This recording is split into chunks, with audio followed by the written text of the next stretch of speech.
Hi, this is Maurizio from Invictus, Cataclysm, and Exdeo. Name them all. You're listening to CMS. All the best.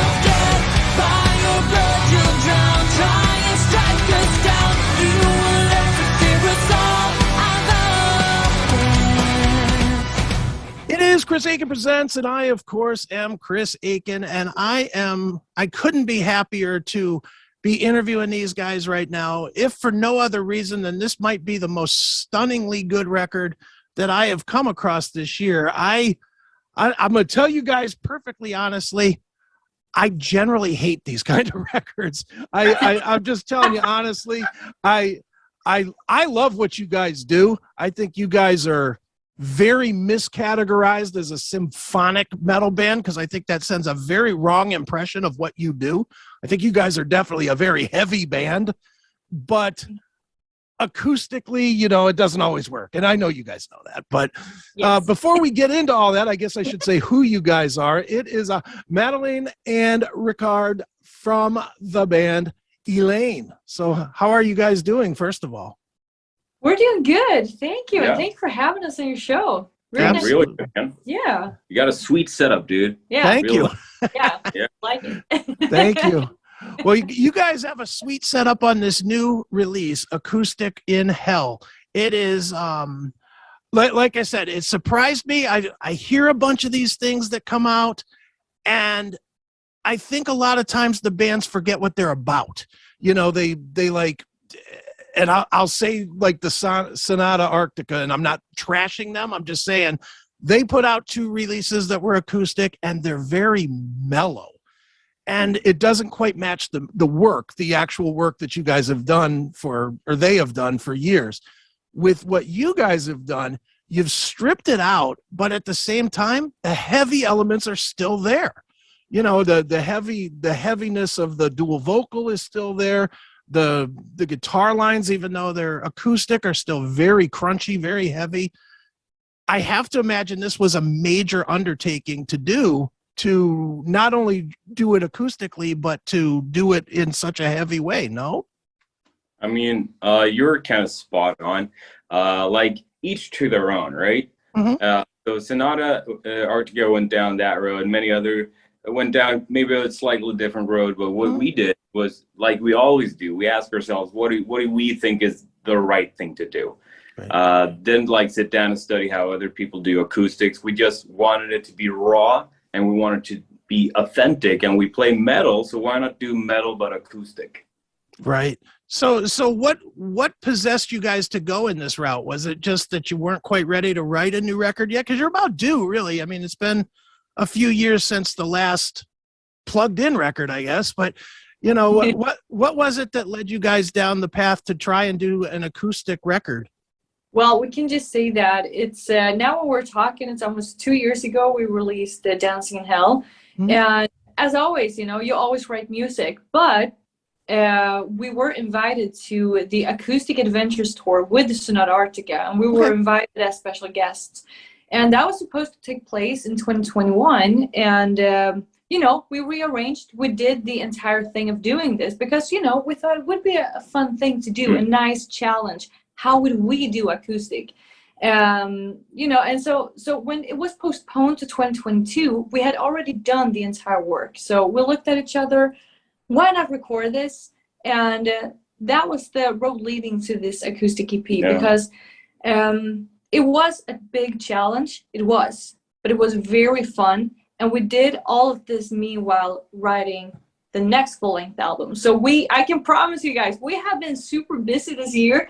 It has been crazy, but we wouldn't have changed it actually, because we're very happy. And thank you very much for what you're saying about it. Yeah, I really appreciate it. And the only reason for the EP acoustic spin-off is the tour. It is the tour. Yeah, that's right. Why Yeah. Right now for you guys, and you know, because I don't know a ton about the band other than I've heard the records. Yeah. For you guys writing music, do you start it all acoustically, or did you really have to deconstruct these songs and rework them kind of from scratch? No, not. I mean, some songs were more difficult to rearrange than others. So for anyone who don't know, the songs on the acoustic spin-off EP, Acoustic in Hell, is rearranged songs from our entire discography up until now. Yeah. And like some songs, as I said, started off saying was more work to rearrange than others. But you know, the main thing was to keep it raw, authentic, but also groovy, man. Yeah. You need to have that certain groove, and a lot of songs were left on the cutting room floor. Okay. But it all came down to dynamics within the actual release. Right.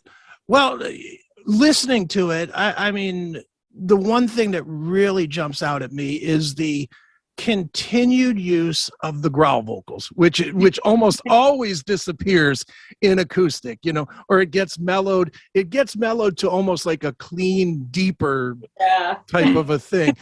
I love that you did that. I absolutely love that it's still, you know, you're in like this almost, I don't know, mellowish type of a part, and all of a sudden you get the raw, you know, it's like, you know, it really kind of shows the juxtaposition of you two's voices, even more so than when it's backed by the metal stuff. For you to do that, did it feel weird, or did it just feel right at home when you were doing it? Right at home. Yeah, definitely. Totally. That was what we set out to do also. You know, like sure, you try out stuff that you might be uncomfortable with at first, then you like kind of fit into that shoe, but this just felt right from the get-go.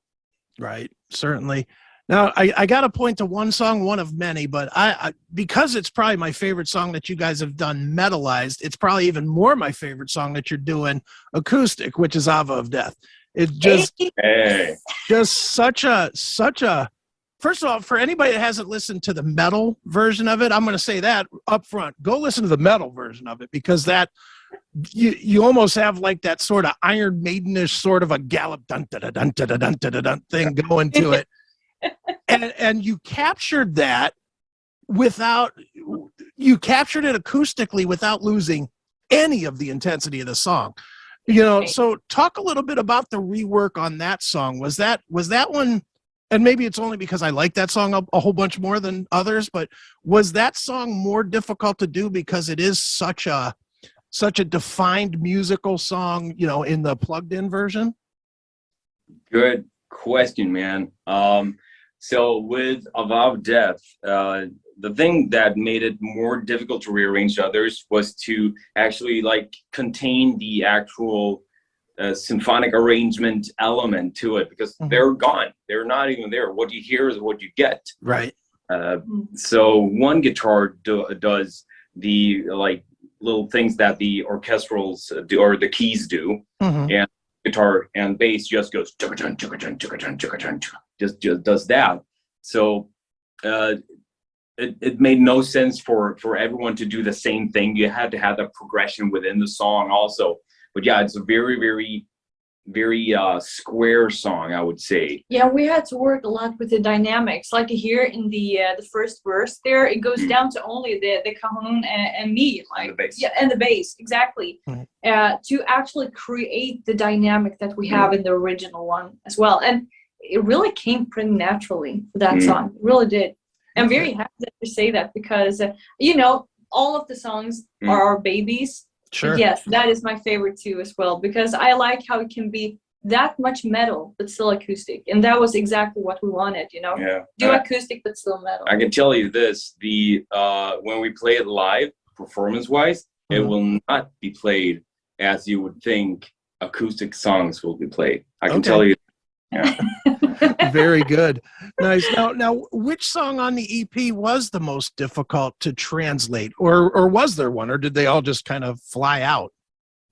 The most difficult to translate was, believe it or not, it was All Shall Burn. It comes as a, like, when you think about it, it's a natural, you know? You have that easygoing flow, you have the nice melodies, but it's freaking hard to play. It's really, really hard to play. You can't do the power chords with the octaves. You got to do the actual chord with the thing. And, you know, it's a chunky neck, man. Right. 7-string acoustic. 7-string acoustic. It's real chunky. So luckily, Schecter, I'm a Schecter artist, and luckily Schecter had those guitars. So we were like, we're going to get those. And we got them, and chunky necks. So, yeah. So, sounds like it might just have been an excuse to get them to send you a new guitar, right? Yeah. Oh, yeah. That was the main purpose of the entire Nice. Well, I'll tell you what, guys, we mentioned All Shall Burn. Why don't we give people a taste of the song and the video? Tell me a little bit about the video, because the video is pretty cool, man. Thank you very much. We film our own music videos, and that was filmed at a location that we will actually have the release party for the EP. A little cozy little release party. And fun tidbit, whenever, like, Jesper also helped out with holding the camera. Our drummer, he helped out. But otherwise, when you see both Madeleine and me, it's Jesper holding the camera. Whenever I'm not in shot, I'm holding the camera. And whenever I am in shot, Madeleine's holding the camera. Nice. Very cool. Well, I'll tell you what, I'm going to hold the camera now, and I'm going to let people see the video for All Shall Burn. It is Eleine, and it is from Acoustic in Hell, and we'll check it out, and then we'll be right back with more right here on CHRIS Akin Presents.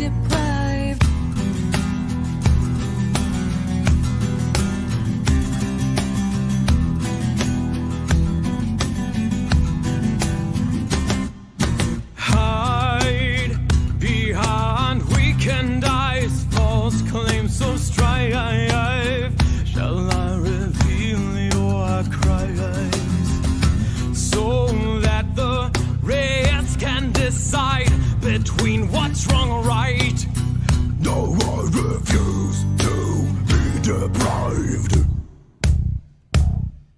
Stand with us, ignore the spineless lies in which the barriers, oh, we have tried to keep them from betraying us. And through their false screams, I hear them begging us, their faith is alone. Right back here on CHRIS Akin Presents. That was All Shall Burn, new material from the band Eleine, from the Acoustic in Hell EP. And I don't know that it's in hell. It's just an awesome EP. It's really, really fun stuff to listen to. Now, guys, I have to ask. The press said this. I'm assuming it's true.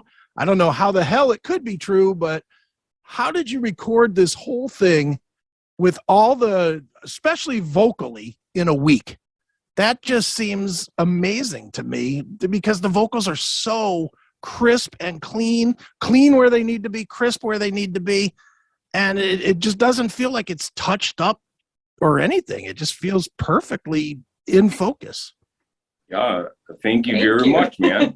With touching up, I mean, we really don't like touching up too much, you know what I mean? You can easily polish something until it's really, really shiny. But like, all right, let's start with the 1 week thing, or 5 days actually. Yeah. Right. So we are very, very used to preparing and knowing what we have ahead of us.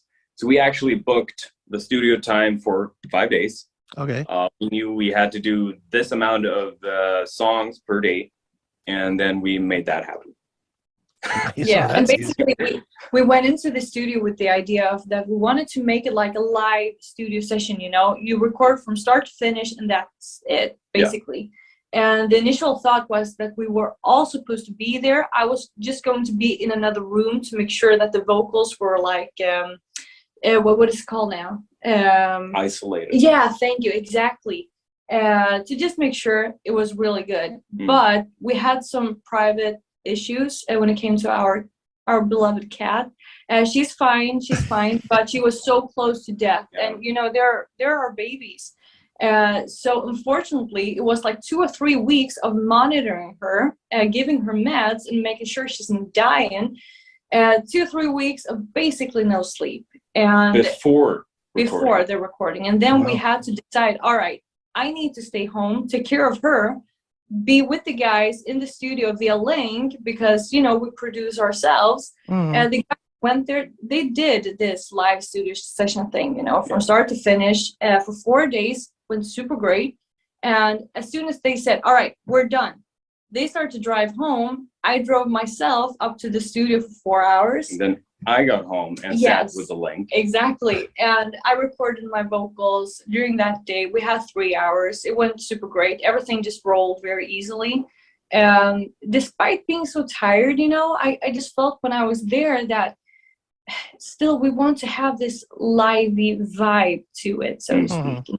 So even with the vocals. Yeah, and you can do retake after retake after retake, but I knew that, okay, I have not slept for such a long time. I'm exhausted. Fuck it. Let's just keep it the way it is. And I've said this in a bunch of interviews. You can actually hear it in Enemies at some point that I'm almost cracking, but I wanted to keep it that way because we wanted it to be very true, like very authentic, you know.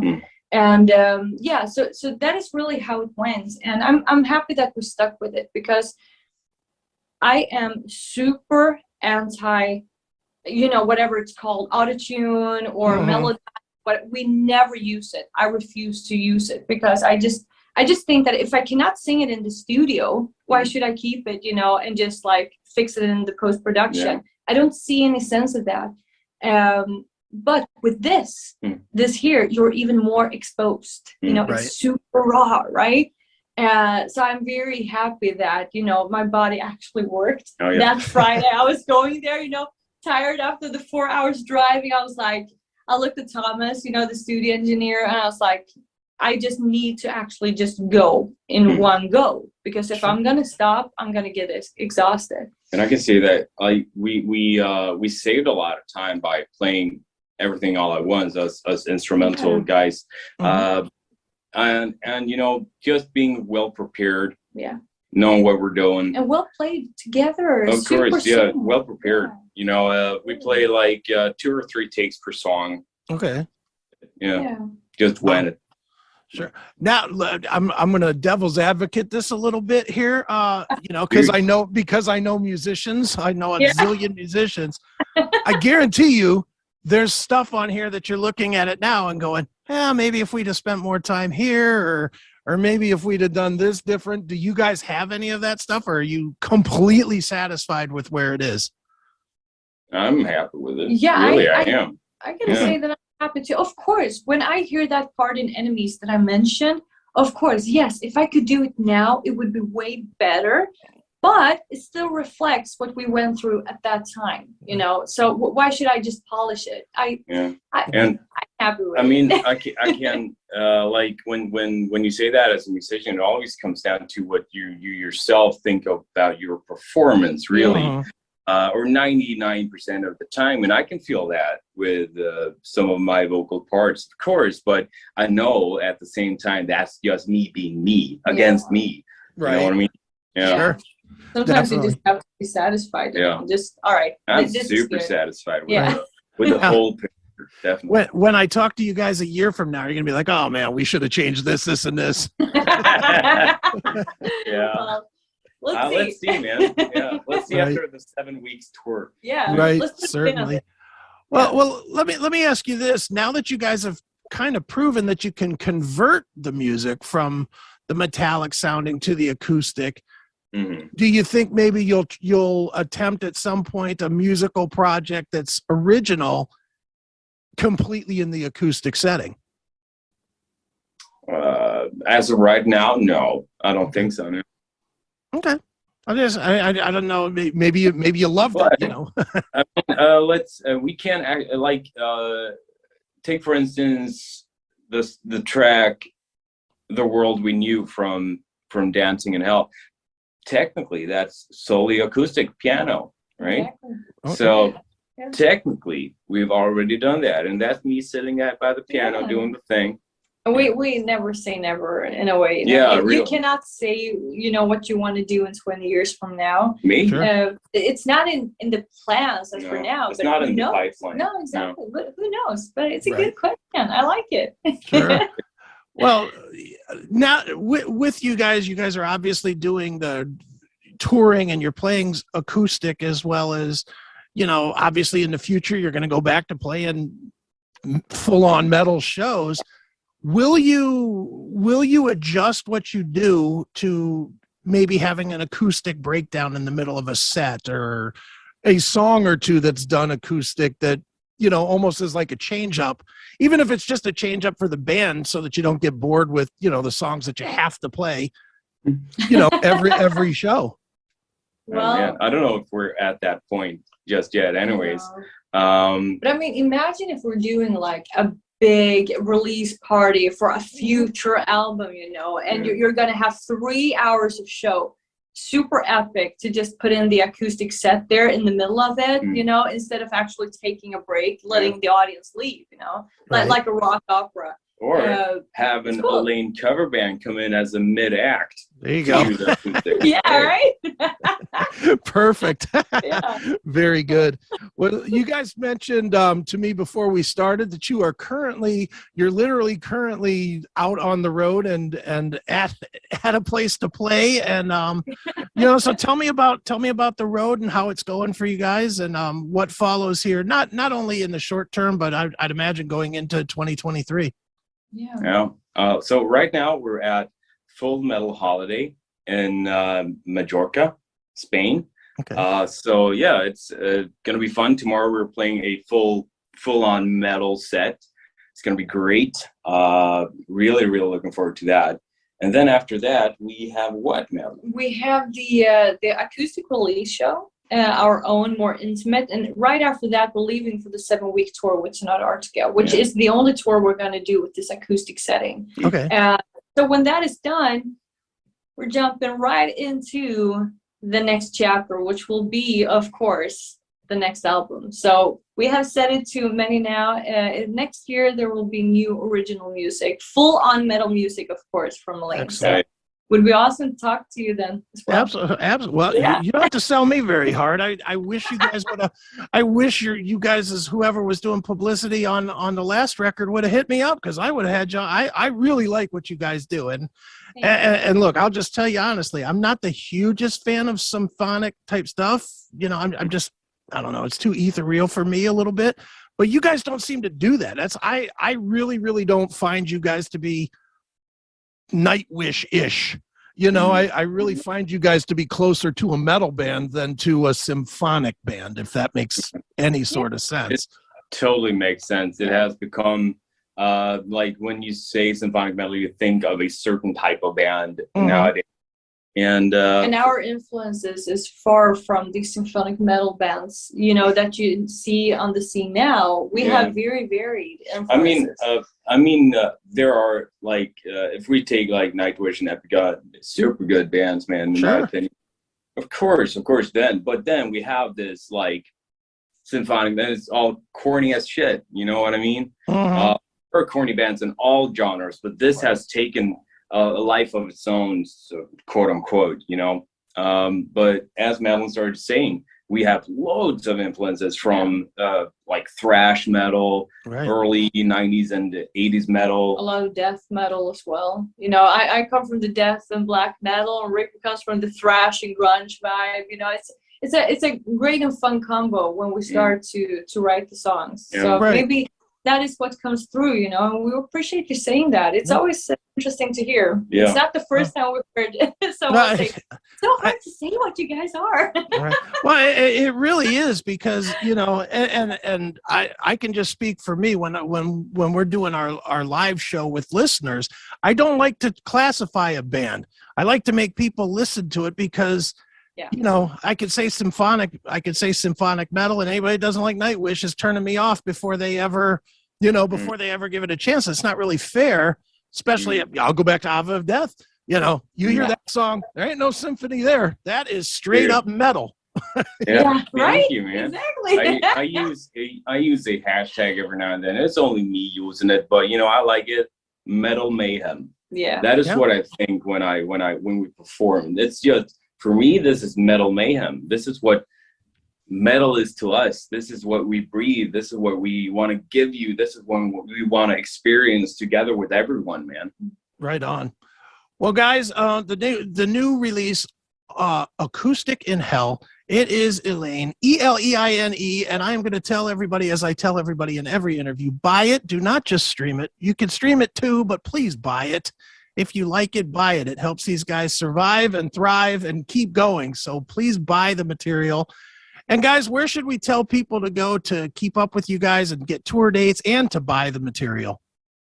Well, first of all, when it comes to tour dates, always keep an eye on our website, the official website, Eleine.com. We always gather everything there. But besides that, whatever platform you prefer, Facebook, Instagram, whatever, but Patreon is the most fantastic platform. I mean, it's not for everyone because not everyone can, but we did set the lowest tier on $3 a month because, you know, it is fun to share the deeper insights and behind the scenes of everything that we're doing. And it's very nice to actually stay closer in touch with the fans, you know, with updates and whatnot.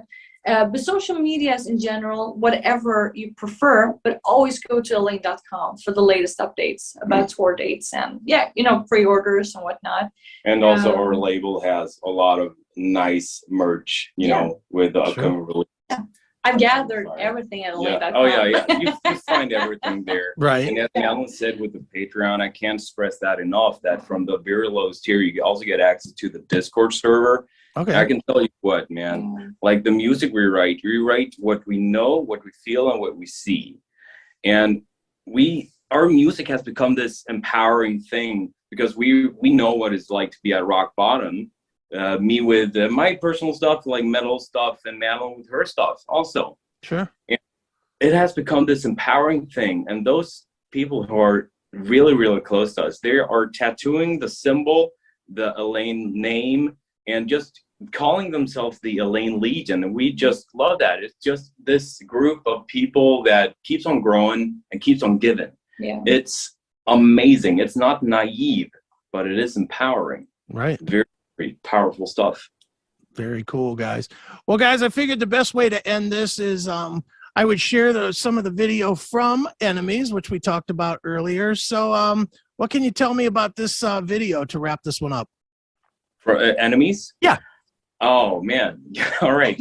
The thing is, we thought that this would be only a lyric video. Okay. So when I started editing it, I made it look really, really cool. So both Madeleine and I said, no, we got to do something more with it. But the thing is that we filmed it statically, just Madeleine. So I had to zoom in, zoom out, and do stuff like that. And Madeleine and I sat down together and edited it.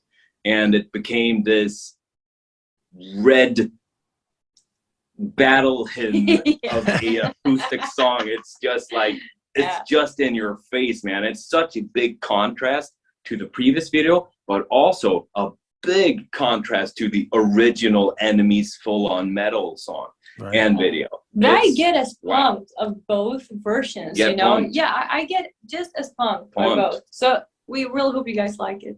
All right, well, let's check it out now. It is Enemies from Eleine, Acoustic in Hell. Make sure you go out and get it. And guys, thanks so much for joining me here on Chris Akin Presents.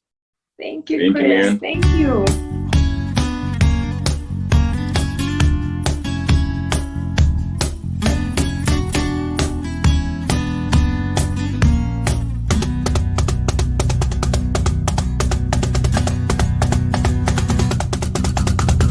I will feel no fear when all oneness we stand against our enemies.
you like great heavy metal banter about the more modern bands of today?